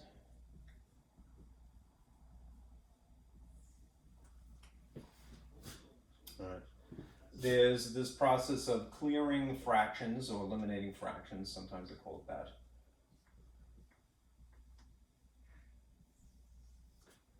And then there's the similar clearing decimals.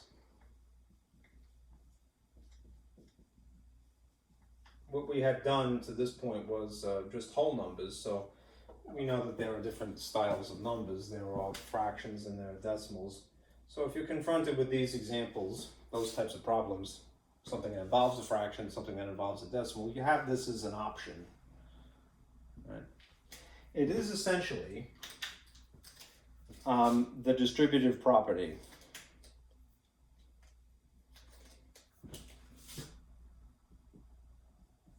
It involves the distributive property. Giving an outside thing to contents of a parentheses. In both cases, what you're doing is you're writing equivalent equations.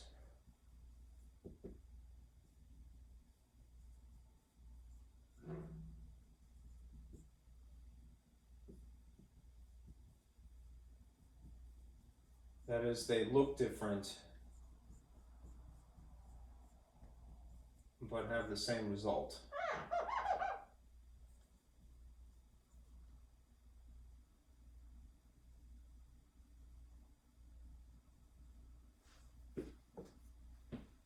Okay, now the trick to the trick to clearing fractions is this. You're going to have an equation with fractions. And you're going to purposely multiply by the lowest common denominator. All right. The whole thing. Okay. When you are clearing decimals, what you're doing in this case is that you're going to have an equation with decimals.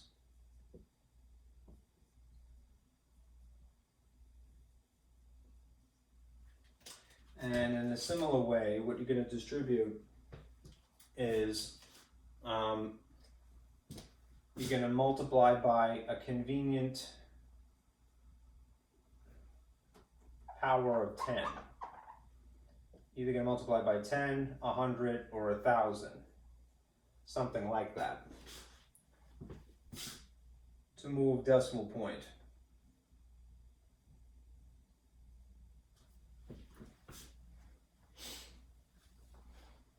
Right. I encapsulated these in parentheses is because you would have to be, what makes it legal is that you apply this to each of the contents on opposite sides of an equal sign. Right? Same thing here. You can get away with doing this as long as you are consistent. So whatever you do to the left side, do to the right side of an equals. Okay? Again, you're going to get equivalent equations, but that means they're going to look different from what you started with, but they're going to produce the same answer. You should get in the habit of checking them because you don't want to produce an extraneous solution, which is a dud, basically. All right, I don't think you're going to have too much of that problem, but do check your answers if you morph something like this. All right, now let me give you an example of each of these. And I think I might have to erase my board. This is the strategy.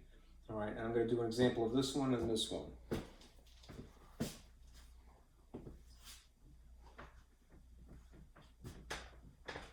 Hopefully I can make this fit. Here's your problem as an example. 2 over 3 with an x attached to it, plus 1/3 equals 3/4. Can you do this exactly as you had before? Yes, you can. All right. You can also do this brute force. That is, you can drag 1/3 over to here. All right. And then multiply by the reciprocal of this.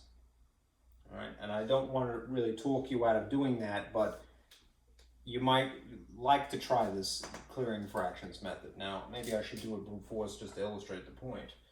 If you do it the way that is the tried and true method, you would move 1/3 from here to here, and you do so by subtracting 1/3 from here to here, and these would cancel.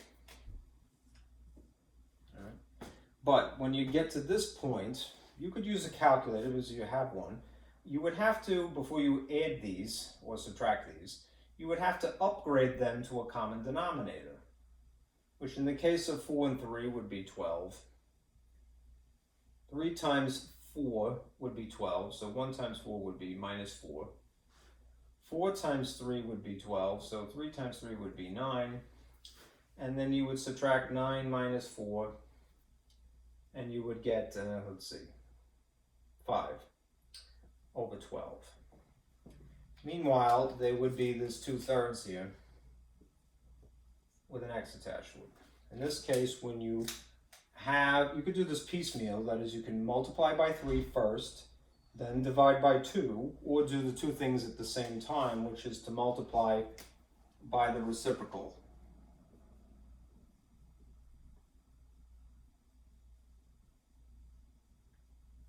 All right, which would be what? It would be 3 over 2. That is, a reciprocal is a fancy way of saying this flipped upside down. And if you did it here, you'd be obligated to do it there. And you continue in this process. Now, what will happen here is that this would justifiably cancel. You'd be left with x, and then you would straighten out the guts here. You could do top times top, bottom times bottom, and you would get 15 over 24, and then divide each of those by 3, or do some simplifying first. This 3 divides by itself once, and 12 divided by 3 4 times. So what you would end up with is 5 over 8, right? That is the answer to this original problem, right? It is good to be able to do it that way, right? If you have a calculator, you could make it do the writing equivalent fractions portion of it for you, all right? But this clearing fractions method would be useful in upper level math. So let me show you the same thing, and we'll produce the same answer, 5/8. All right. I'll erase some of the gobbledygook here.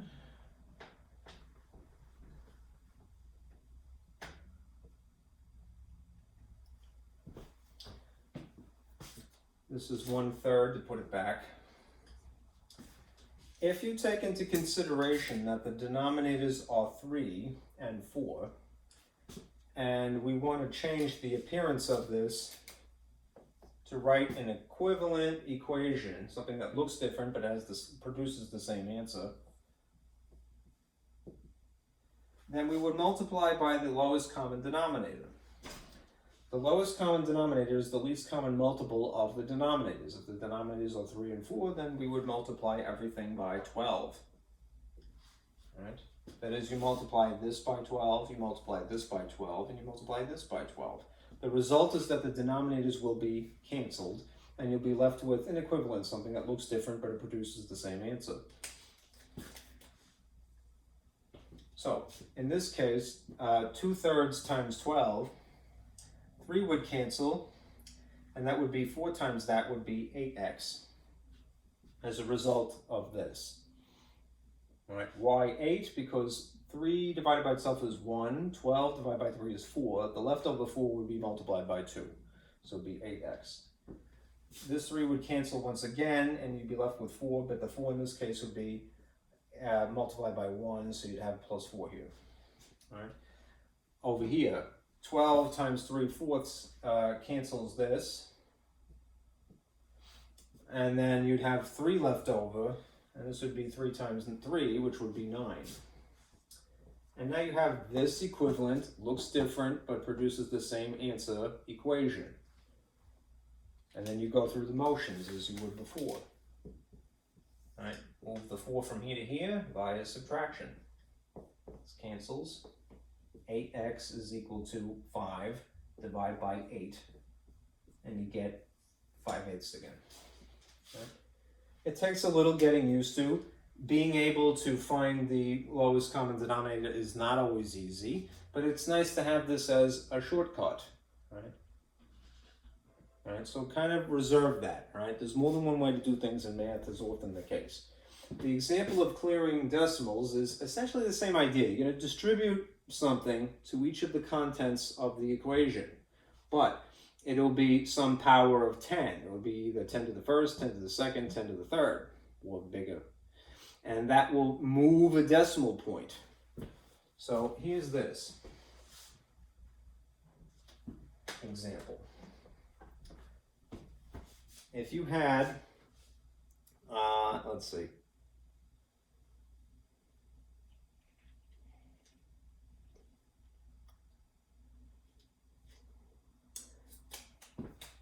(4x minus 0.48 is equal to 0.8x plus 4. You can also do this brute force. Brute force, I would say, is to do, what you've been taught to do, which is to move stuff around. Move the 8x over here via subtraction. Move this over here via addition, in this case.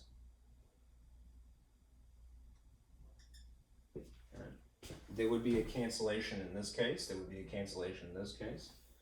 This would produce 3.2 with an x attached to it. This would produce a 4.48, and then you would divide by 3.2 here to cancel, and divide by 3.2 here to cancel. And you can always make your calculator do it, or try to straighten it out yourself. Let me see if I can finagle it here. The way that you're taught to divide as a kid is to scoot the decimal over this much, and then that one over that much. 32 goes into 44 roughly one time. The difference would be 12, I believe. And then, this is 8, and then another 4, yep. And then 32 goes into 128. I'm gonna guess 6 times. 32 times 6. No, that's not right. 9 times 18. That's too much. What am I saying? It's like a bad example here. 4? Yeah, 4 times, sorry. 32 times 4 is 8. 128, yep. So your answer would be x is equal to 14, it should be. All right. Well, 1.4, because that's where the decimal moved. Okay. That's the more brute force way of doing it, doing the established set of rules. Now, let's try powers of 10. We know what the answer is, it's 1.4. And we'll see if the shortcut works. It should. Right. This is still 0.48. And this is 0.8 with an x attached to it. Okay.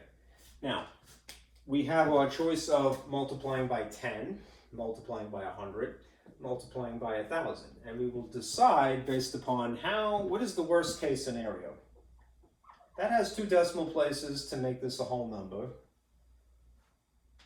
Make all whole numbers. In this case, we would have to move 2 spaces, and in this case, we'd have to move 1 space. So we want to cover all bases. We'll use times 100 in this case, because it will suit both situations. So we're going to multiply this whole thing times 100. I'll put a dot just not to confuse it. And then distribute it to each of these contents. Remember, that makes it legal. Whatever you do to one side of equals, make sure you do to all, or rather both. All right, what do you get? Well, you get this. 100 times 4 is 400 with an x attached to it. We've really seriously amped up the magnitude of this figure, but we're going to do it consistently. 100 times a decimal has this effect. So what we end up with is minus 48 instead. 100 times 0.8 does the same thing. Moves 2 decimal places, which produces an 80 with an x attached to it. And then 100 times this 4 again is 400. Okay. So, again, it doesn't look anything like the original thing. It looks different, but it will produce the same answer. We're going to get 1.4. Right? Here's the proof. We're going to move 80x over here. We're going to move 48 over there. We're going to do so by adding here and subtracting there. Adding here and subtracting there. I'm just doing this for the sake of space. There's a cancellation effect in both of these cases. Right? 400 minus 80 is 320 with an x attached to it. 400 plus 48 is 448. They're not the same magnitudes as the original figures from earlier, but they're going to produce the same result. Divide by 320 here, cancellation effect. Divide by 320 here, And then the relationship to 448 to 320 is exactly the same. All right. All right. If you divided 320 into 448, all right, the decimal would be here to start with. You'd fit one whole 320 in here. And the difference would be 128. And you would end up with a 4. So you're going to get x is equal to 1.4 no matter what. All right. It's kind of neat. Takes a little getting used to. The strategy is, again, you want to make all whole numbers instead of decimals. You're clearing decimals. And you do so by using a power of 10, as opposed to a lowest common denominator.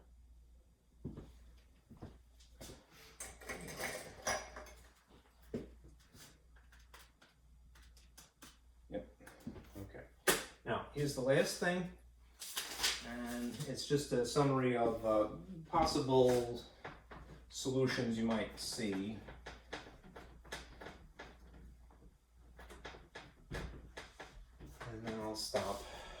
I think a lot of times people will reproach themselves unnecessarily. So that's the only reason I want to talk about what I'm about to. Okay. Now, when you are getting your answers together, there are 3 possible solution outcomes, if you will.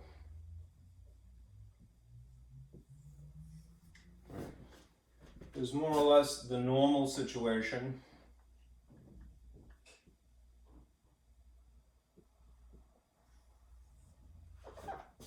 And then there are these 2 weird situations. Weird 1 and, shall we say, weird 2.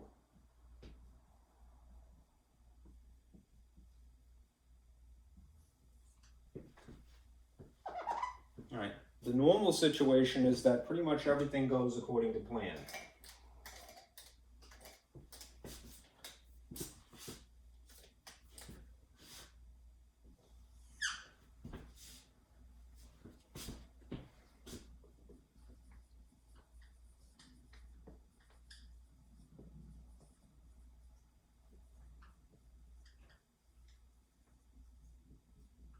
What you expect to happen will. And what you expect to happen is that you're going to see, as a result of your work, that you get a letter equal to a number. So say something like x equals 5 again, because I'm not too original. Not too creative. Okay? That's what you're hoping will happen when you do your work. Solving. What might happen is either one of these 2 unexpected situations, which I'm dubbing weird 1 and weird 2. All right. Sometimes you get this instead. After doing all of your work, you've done your algebra and your arithmetic just fine. Something that's not your fault happens. You see a number equal to a different number. Which is vexing, right? And you go, what? I must have done something wrong. I must be stupid. I find that students have a tendency, especially as the older they get, they go, I'm just dumb. I must have done something wrong. No, you didn't necessarily, and you shouldn't get mad at yourself anyway, you know? It's just that there are some situations like this which naturally arise. This is not your fault.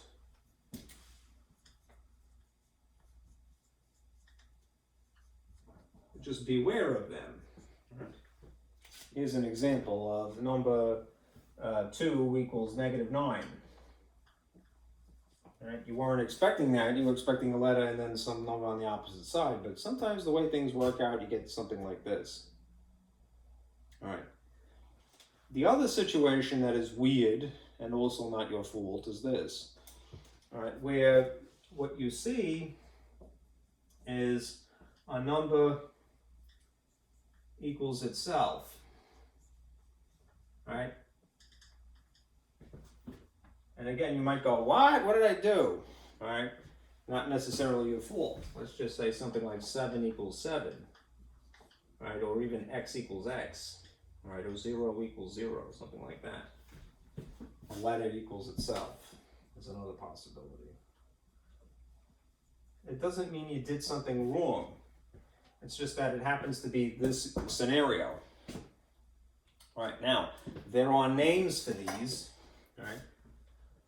This situation, which is what you call normally the situation, is called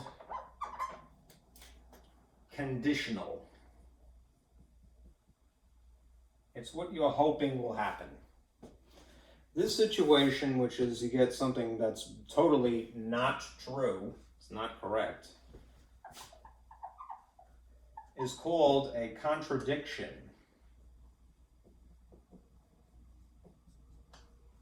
And in terms of the solutions, it means that there is no solution. That is not your fault, it's just that it's a contradiction. You did all your arithmetic correctly, good. You did all your algebra correctly, good. There's just no answer. There's no solution. So just be aware of it. All right? Weird situation number 2 here is what you would refer to as an identity. All right? And here's how you will think about this. Conditional means that there's basically usually, one solution. A contradiction produces no solution. An identity, on the other hand, which is not untrue, it's the 7 is 7, yeah, that's fine. It's just unexpected. This produces infinite solutions. Right? So there's a name for these things, is the whole point of it. Okay. If you get infinite solutions, you're dealing with an identity, that's what it looks like. You get no solution, you get something that's contradictory somehow, all right, it would look something like that, right? If you get the normal situation, it's called conditional, and there's usually one answer, right? If you had a quadratic equation, it would produce 2 answers and so forth, all right? But it would look something like this, okay? The symbol for infinity is often written like this, all real numbers, all right? This symbol that you see is either the empty set, or you might see the null symbol, null. Okay, I think that's it. All right. For homework, all right, do section 6.1 in my lab. All right, and then it will square away. All right, I hope that helps. All right, I'll see you again tomorrow. All right, be careful out there.